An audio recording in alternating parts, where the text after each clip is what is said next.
Okay, so this is a story that's, well, it's tough to talk about. You know the kind I mean. The ones that they get people angry. They divide us, and they force us all to ask some really uncomfortable questions.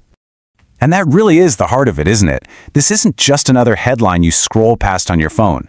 See, when a story like this hits, it just explodes. It becomes this massive flashpoint for these huge debates. We're talking about safety, justice, the whole shebang.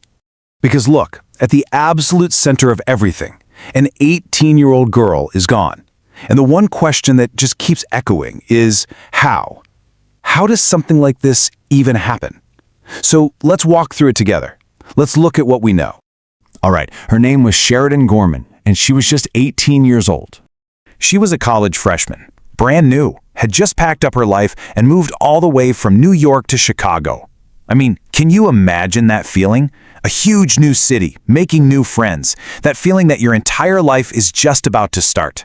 18, so much ahead of her. You know, she'd even recently posted online about how happy she was that winter was finally ending, that spring was on its way.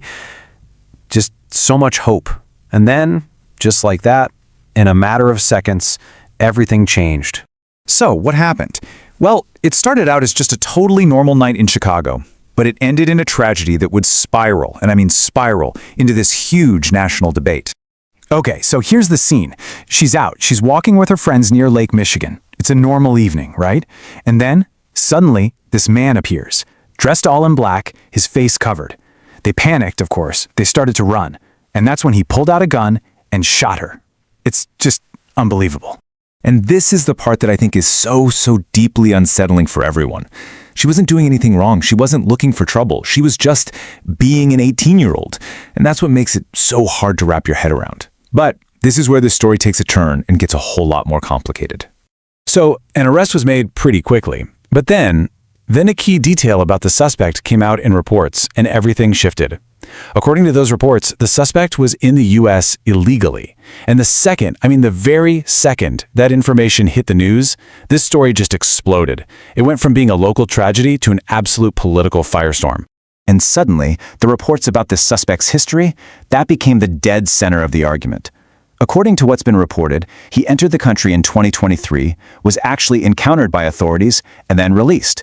Later, he was arrested right there in Chicago for another crime and, you guessed it, released again. And now he stands accused of murder. It's that sequence of events that just poured gasoline on the fire. And just like that information split the public reaction right down the middle. Two very different, very passionate arguments formed, like instantly. The whole conversation just fractured. So you've got these two main camps forming. On one side, you have people saying, look, this was completely preventable. This is a direct result of a failed system.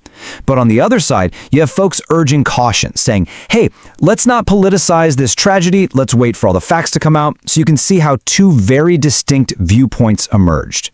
And in the middle of all this political back and forth, you hear that phrase, right? Wrong place, wrong time. But her family, they have pushed back on that idea, and they've pushed back hard. They've basically said, no, absolutely not. She was exactly where she was supposed to be, just doing a normal thing in a place where she had every right to feel safe. Okay, so you know what? Let's hit pause for a second. Let's try to push all that political noise to the side and really look at what's at the very, very center of all of this. The undeniable human cost. Because really, if you strip away all the arguments, all the talking points, all of that noise, what are you left with? It's simple. A family lost their daughter. An 18-year-old who had her entire life ahead of her is just gone. And here's the uncomfortable truth, right? Stories like this, they don't stay simple anymore. They turn into symbols, almost immediately. People on all sides of an issue, they grab onto it to push their opinions, to win their debates, to prove their point. And while all of that is happening, the real, raw, personal loss, it can get buried underneath it all. Look, for her family, this isn't some abstract political debate. It is painfully real, and it's permanent. So maybe, instead of just arguing about who's right and who's to blame, the most important question we can all ask is, how do we stop this from happening again?